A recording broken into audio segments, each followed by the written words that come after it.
मैंने आपकी बात सुन ली, लेकिन मैं एक प्रार्थना करना चाहता हूं। मैं आप सब कहोगे वही करूंगा, पर बिना देखे रघुनाथ पद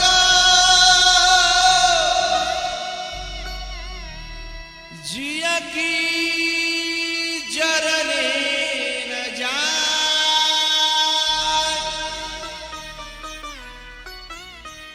मैं कुछ नहीं मांग रहा, हे गुरुदेव, हे मेरे गुरुजी, बस मुझे एक आज्ञा दो, मैं एक बार प्रभु को मिल आऊं, मैं उनके चरणन के दर्शन करूं, बस बाके बाद फिर जो आप कहो वे कहें, मैं वही करने को तैयार हूं।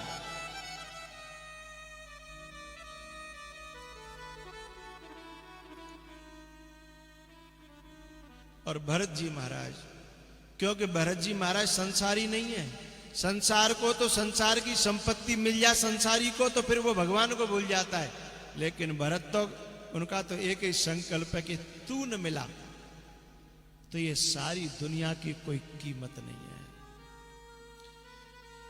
एक तू ना मिला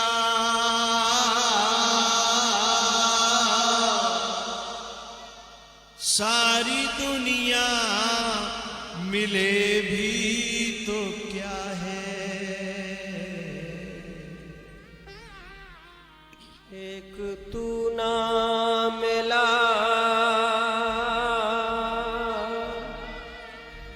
सारी दुनिया मिले भी तो क्या है। मेरा मन ना खिला सारी बगिया खिले भी तो क्या है। भाई हो तो भरत जैसा, सेवक हो तो भरत जैसा, साधु हो तो भरत जैसा, तपस्वी हो तो भरत जैसा। एक तू ना मिला। धिक्कार है उन भाइयों के लिए जो सनातन धर्म में पैदा होकर के और एक छोटी सी मेड़ के ऊपर भाई से बैर कर लेते हैं, और यहां इतनी बड़ी राजगद्दी को ठोकर मार करके संबंधों को अच्छा रखने के लिए संपत्ति को ठोकर मार रहे हैं। एक तू ना मिला। एक बात बताऊं, मेरी प्रार्थना इन माताओं से, भैया भैया आपस में हमेशा प्यार करते हैं, लेकिन ये माताएं आकर के कान भरती रहती हैं, कछु अलग करो कछु अलग करो। लेकिन पता है भाई भाई को कितनी याद आती है भाई की। ये तो भाइयों की, उन बहनों से भी मैं कहना चाहता हूं, तुम्हारा भी तो भाई है, तुम्हारा अपने भाई के प्रति मन नहीं करता? यदि कोई भाई अपने बड़े भाई की या छोटे भाई की मदद कर दे तो घरवाली तुरंत कहेगी सबे मई दे दो। लेकिन यदि वो कह दे कि वो साले साहब 1 लाख मांग रहे हैं, तो वो कहेगी नहीं हो तुम चीज दे दो। अपने भैया के लिए तो चीज धर रही है और जीव तो भैया भैया है। भैया भाई जीव तो दो भाई हैं। कोई जरूरत पड़ेगी तो अपने मायके में तो अपनी बहनें बुलावेगी, नंदे नहीं बुलावेगी। क्या बिगाड़ा है तुम्हारा? भाइयों को मिलने नहीं देती। माताओं से मेरी प्रार्थना है, भाई भाई को अलग करने की कोशिश मत करना, नहीं तो तुम्हें भी वही पाप लगेगा जो भूतों को पूजने वालों को पाप लगा करता है।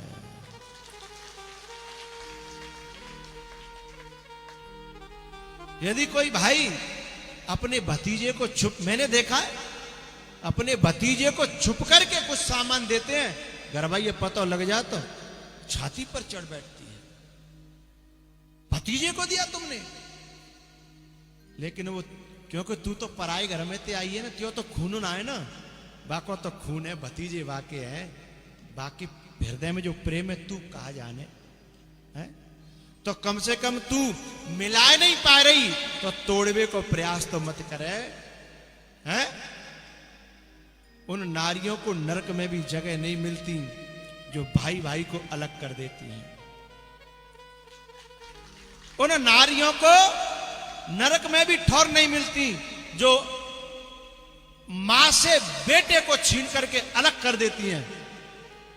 आते ही बस एक ही रट लगाती हैं, न्यारे कब होना है, न्यारे कब होना है, जिससे कि पहले सास को पत्ता साफ हो, जाने अपनी गोद में खिलाया, जाने सपने देखो कि मेरा बेटा दूल्हा बनेगा, और सबसे पहले बई को पत्ता साफ करती है। उस नारी को नरक में भी जगह नहीं मिलती है साफ।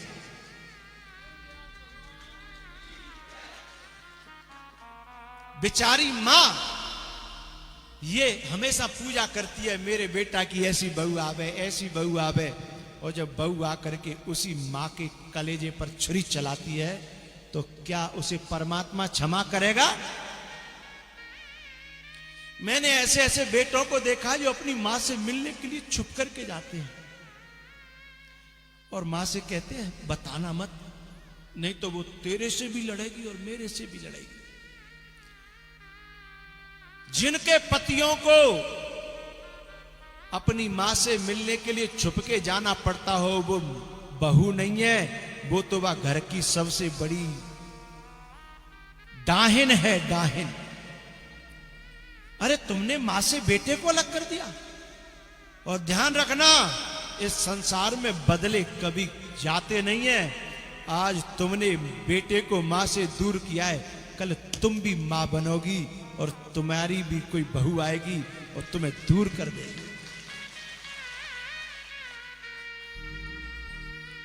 भाई भाई को कभी दूर न करना, मां बेटा को कभी दूर मत करना। तुम सेवा करने के लिए आई हो, सेवा करो। सेवा न कर पाओ तो कोई बात नहीं, हाथ जोड़ लो, पर भैया भैया में बैर तो मत डालो। तुम्हें अपने भाई के लिए कितनी आती है, हैं? तुम्हें अपनी बहन के लिए कितनी आती है, तुम्हें अपनी मां से कितना प्यार है। ये इसकी भी तो मां है, इसकी भी तो बहन है। वो नारी नारी नहीं है जो अपने परिवार में एकता न बनाए। वो बहू बहू नहीं है जो घर को समेटे ना। ऐसी नारियों को तो मैं क्या कहूं, ऐसी नारियों को इस धरती पर रहने का अधिकार नहीं है साहब। अपने छोटे छोटे स्वार्थों के लिए, छोटे छोटे स्वार्थों के लिए तुम्हारी जो सास बनी है तुम्हारे भले के लिए कहेगी, क्योंकि अब वो तो मानती है कि मेरी बहू आ गई मेरे घर में, मेरे घरे चलावे वाली, वो तो खुश हो रही है। लेकिन जाए सबसे ज्यादा सास ही खटक रही है, इसको सबसे ज्यादा सास ही खटक रही है। जो तुमको देख करके खुश हो रही है और तुम देख करके उसे कुड़ रही हो, तो तुमसे ज्यादा पापी इस धरती पर दुनिया में कोई है ही नहीं है। तुमको देख करके जिस दिन तू आई उस दिन तेरी नौछावर करी बलैया नहीं, तो पूरे मोहल्ला में है उली उली डोली, मेरी बहू आ गई, मेरी बहू आ गई, मेरी बहू आ गई है। आज तेरे कोई वो मां अखरने लगी, धिक्कार है साहब। ऐसी बहुओं के मां बाप को धिक्कार, उनके खानदान को धिक्कार, उनके मायके को धिक्कार करता हूं। उनके मां बाप ने यह नहीं सिखाया कि बेटा घर को बिगाड़ना नहीं, तू जा रही है तो घर को बनाना। वो अपने मां की कोख को कलंकित करती हैं, अपने बाप के खून को कलंकित करती हैं। वे जो भैया भैया को अलग करे, मां बेटा को अलग करे, अपने भतीजों से चाचा को मिलने न दे, अपने भतीजों से ताऊओं को मिलने न दे। अरे तू तो घर को मिलाने आई थी कि घर को तोड़ने आई थी? अरे तेरे जब दरवाजे पर तेरा पांव अंदर डाला गया तो पांव डालते समय नाज से भरे हुए बर्तन की मैं ठोकर लगवाई थी कि धन दान से भरी लक्ष्मी घर में आ रही है। लेकिन लोगों को क्या पता था कि लक्ष्मी का रूप बना करके डाहिन घर में आ रही है? क्या पता था?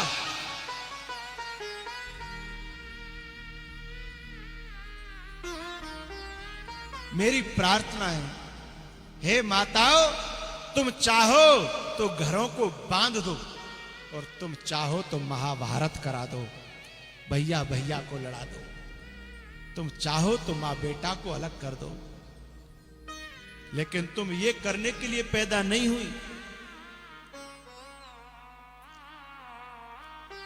एक सिटी में रहने वाले मॉडर्न पति पत्नी, हस्बैंड वाइफ शहर में रहते थे। उनकी बूढ़ी मां कोई गांव में नहीं रहे, अकेली रहती थी। अब को बेटा कहे कि मैं मैया को शहर बुला लूं, तो इतनी डाहिन यूं कह तो मोइये रख लो कि मैयो ये रख लो। बताओ, ऐसी बहू बहू कहवे लायक है? ऐसी बहुएं तो जन्मते ही मर क्यों नहीं गई? उनको सांप ने क्यों नहीं काट लिया? ये कह रही है क्या तो मैयो ये रख ले, मोइये रख ले। और पता है इतने काउंटिंग करके रखती है गलतियों की कि तेरी माँ ने यूं कही, तेरी माँ ने यूं कही, तेरी बहन ने यूं कही। कि तू जई काउंटिंग करे के तेने हाई स्कूल और इंटर और बीएससी और बीएड करी का? जई के लिए पढ़ के आई तू कि बुराइयों को काउंटिंग करना? तो है एक गुण दिखाई नहीं दा परिवार में, तो काऊ में कोई खासियत दिखाई नहीं दी। धिक्कार है ऐसी नारियों को। बताऊं, आखिरकार आदमी के कहने पर वो बड़ी बूढ़ी मां को जबरदस्ती ले आया, लेकिन रोज कलेश करे। कौन? बहू नहीं कहूंगा, डाहिन। रोज कलेश करे और बात डोकर ये पता पड़ेगी कि बेटा तोते कलेश करते हैं ना, तू मुझे घर छोड़ा। मैं तो अपने आप मेरे हाथ पांव चल तब तक अपना रोटी करूंगी खाऊंगी, पर तू कलेश तोते कलेश करते हैं तो मुझे दुख होता है। क्योंकि जब बेटा को कलेश होता है ना तो मां को दुख होता है साहब। जो ये कहती है ना कि तू मेरा पति है, उसे कलेश नहीं होता, लेकिन वो मां कहती है कि बेटा तू जैसो रहे, तू जहां रहे सुखी रहे। मैं तो अपनों काट लूंगी। अपने कलेजे के टुकड़े को डाहिन के हाथों में दे करके और वो गांव को जाने को तैयार हो जाती है। क्या मां के ऋण को कोई चुका सकता है? नहीं। बेटा ने कहा मां मैं कलेश झेल लूंगा, पर मेरी मां गांव में अकेली बूढ़ी रहे ये मैं कैसे झेल लूंगा, तू बता। एक दिन क्या हुआ, उस बहू ने, बहू मुझे शब्द अच्छा नहीं लगता ऐसी नारियों के लिए, उस डाहिन ने अपने पति से कहा कि आज फलाने जगह पार्टी है ना, वहां चलना है, और अपनी मां से कह दो। मतलब ऐसा संबोधन करती है कि जिनकी तो कछु लगती ना, अपनी मां से कह दो। मतलब तेरी तो मां है ना, अपनी मां से कह दो कि बगल में जो मंदिर है ना, यहां से 2 किलोमीटर, वहां पे भंडारा चल रहा है, वहां पे खाना खा लें, क्योंकि आज हमको तो वहां खाना है ना, पार्टी में जाना, काऊ को बर्थडे है। अब बेटे का कलेजा तो इतना नहीं कह पाया कि मैं कैसे कहूंगा मां से कि मां तू भंडारे में रोटी खाना और हम जाके जलेबी और रसगुल्ला बर्फी खाएंगे। उसने कहा तुम्हारी हिम्मत नहीं होगी, मैं जाती हूं। वो कहने के लिए चली गई। उस बूढ़ी बड़ी मां ने कहा बहू मैं वहां तक तो नहीं जा पाऊंगी क्योंकि 2 किलोमीटर है, पर तुम चिंता मत करो, तुम मुझे चावल बता जा, मैं चावल बना लूंगी और अपने आप खा लूंगी। ये बात नाती सुन रहा था। उस नाती की आंखों में आंसू, क्योंकि नातियों का दादा और दादी से बहुत लगाव रहता है। नाती रो गया कि मेरी दादी भूखी रहेगी और ये जा रहे हैं पार्टी बनाने के लिए। उसने कहा मम्मी मैं नहीं जा रहा, मैं तो दादी के साथ रहूंगा। उसने उसको डांट डपट के कहा नहीं, इनको ये और लगता है कि दादा दादी के पास बालक ज्यादा रहे तो दादा दादी ते लगाव है जागो। ये भी नहीं चाहती हैं कि अपने खानदान ते लगाव होए। कितनी बुरी बात है बताओ, अपने खानदान से खून को लगाव हो, ये भी इन्हें सहन नहीं होता। उसको ले गई मार कूट करके।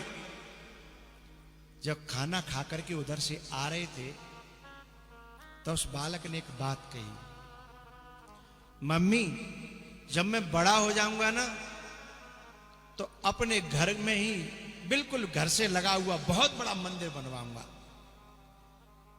तो उस नारी ने समझा कि इसका मतलब बड़ी अच्छी धार्मिक भावना उपज रही है इसके अंदर।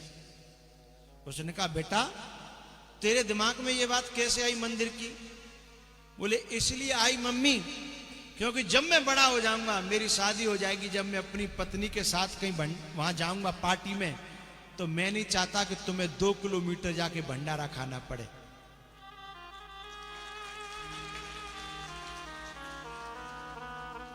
बात समझ में आ गई आपकी तालियों ने मुझे बता दिया। और उस नारी की आंखें खुल गई।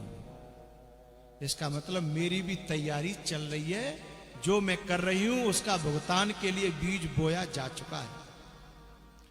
उसी समय उसने कहा बेटा आज के बाद ऐसी गलती नहीं होगी। और वो डाहिन उस बेटे ने बहू में परिवर्तित कर दी। उसी दिन जाकर के उसने सास के पांव पकड़े, माफी मांगी कि मां आज के बाद या तो हम आपको लेके जाएंगे और नहीं तो आपको जैसा हमें वहां मिलेगा उससे अच्छा बना करके खिला करके तब जाएंगे। आज की कथा से मेरी प्रार्थना है सभी बहुओं से, अब तक जो कुछ हुआ सो हुआ, कोई बात नहीं, क्योंकि जब जागो तभी सवेरो। और एक बात और बताता हूं मैं आपको, बड़े बूढ़े माता पिता तुम्हारा कछु ले के नहीं जाएंगे, तुम्हें कछु न कछु दे के जाएंगे। और सुनो, तुमने सेवा कर ली तो दुआओं से भर जाएंगे तुम्हारी झोली को। बद्दुआ तो वो देना जानते ही नहीं है, लेकिन एक बात का ध्यान रखना, बे भले ही बद्दुआ न दें, लेकिन ऊपर वाला वो छोड़ने वाला नहीं है। क्यों? निज कृत कर्म भोग सब भ्राता है, कोहू न काहू सुख दुख कर दाता। एक बात बताऊं,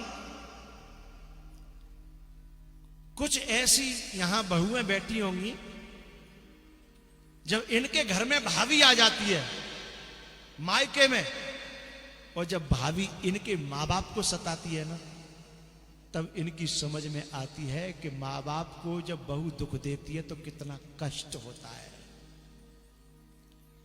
लेकिन ये बात समझ में आ जाए कि हम भी किसी की भाभी हैं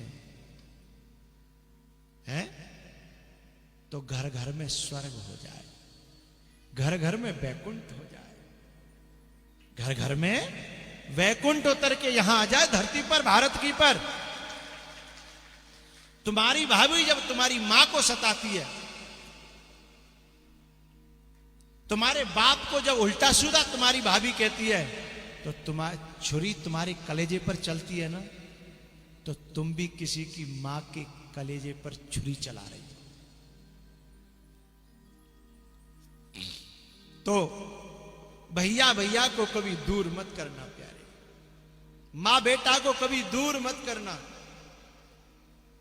हो सके तो मिलाना, मिला न सको तो कम से कम दूर तो मत करना।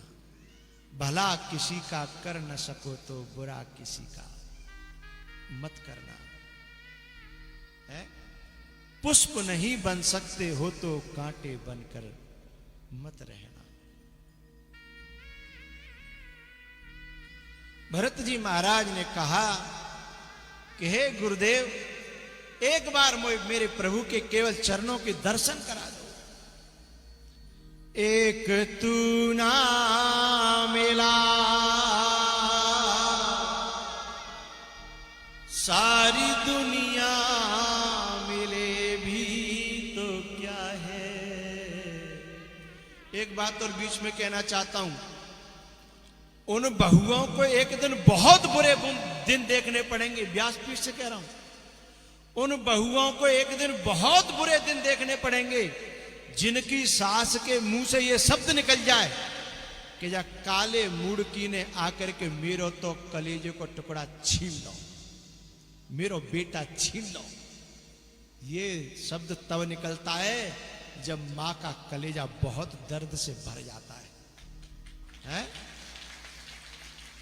ऐसा शब्द जिन सासू मां का निकलता है, उन बहुओं को सुख शांति कभी मिलने वाली नहीं है। एक तू ना मिला सारी दुनिया मिले भी तो क्या है। मेरा दिल ना खिला तुमसे लिपट कर जो रो लेते हम, आंसू नहीं कोई मोती से कम। तुमसे लिपट कर जो रो लेते हम, आंसू नहीं कोई मोती से कम। साथ तेरा नहीं, साथ तेरा नहीं, संग दुनिया चले भी तो क्या है। एक तू ना मिला, एक तू ना मिला सारी दुनिया मिले भी तो क्या है। एक तू ना मिला। इसलिए मेरा बहुओं से निवेदन है,